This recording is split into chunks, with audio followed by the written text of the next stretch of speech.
Welcome back everyone to another second stimulus package and second stimulus check update. Now in this video specifically, I essentially want to examine the last 6 months because we're actually approaching the 6-month anniversary that the CARES Act was signed.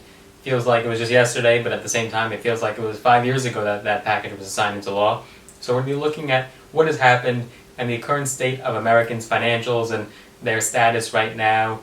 And you'll actually see some surprising numbers, some shocking numbers that have been recently released that you'd really not expect to see. So for those who don't know, the CARES Act, or the CARES package, however you want to call it, was signed into law by President Trump after it was passed in the House and the Senate towards the end of March. Now I can't predict the exact date in which the next package will be passed.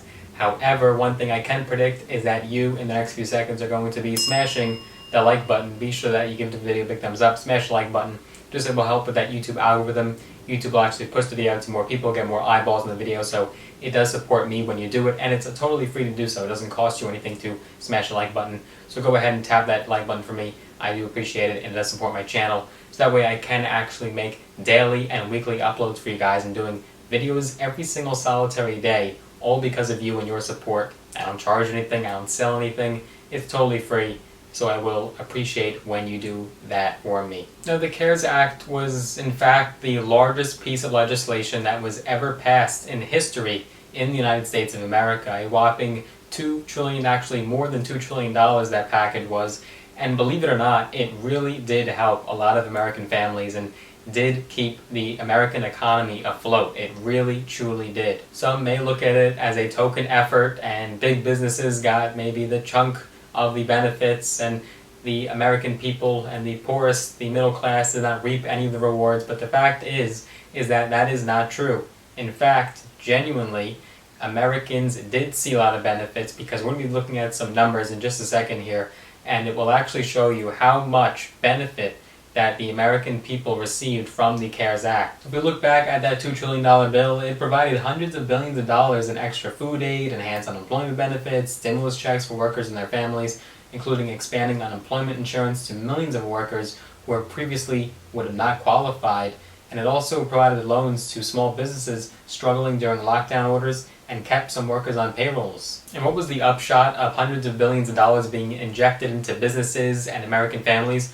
Well, it turns out that we just learned, appallingly, that the American people have set an all-time high savings rate as of April, and though a record number of Americans were out of work, poverty actually decreased slightly compared to 2019, thanks to the CARES Act's generous safety net provisions. In fact, the Federal Reserve just reported last Friday that, quote, extraordinary governmental measures in response to the pandemic seem to have eased families' financial strain. In fact, you could attribute this solely to the CARES Act. It was found that American families were actually able to pay all their bills for the most part, and American families could finally now cover a $400 emergency. According to the report, quote, a substantial number of families received one or more forms of financial assistance, and this included from the government or from a charity. And the report also read that the effects of these programs were apparent in people's overall financial well-being and their ability to cover expenses. In fact, this past Monday, the Wall Street Journal reported that American households' net worth has reached an all-time high. It's at, quote, the highest level ever, even though this is despite a record drop in the previous 3 months caused by an economic shock from the pandemic. And this is mostly due to the booming stock market. Now, although the market is coming off some previous highs in these last couple of days and weeks, it is overall still doing very well ever since the onset of the pandemic. You also have gains in the value of real estate and an increase in savings. And so the net worth of U.S. households is now at record highs. If we look at the exact numbers, the exact figures, according to the reports, net worth of households jumped 6.8% to $118.96 trillion, which is roughly $380 billion greater than what was held at the end of 2019. Even though this was before the onslaught of the pandemic. The figures were based upon data from the Federal Reserve Bank. Now, it is important to note that this is the entirety of America, right? This includes all American households, therefore it is also going to include the ultra-rich. So you might be sitting right there in your home saying to yourself, I didn't make a nickel from this, I lost everything, might have lost the job, might have lost a stream of income, maybe your net worth did go down. something happened to you that you might be thinking that this is totally BS, but the fact is that overall, if you look at the totality, net worth of individuals has increased. And this is despite the fact that there are over 60 million Americans who have filed for unemployment benefits since the pandemic started.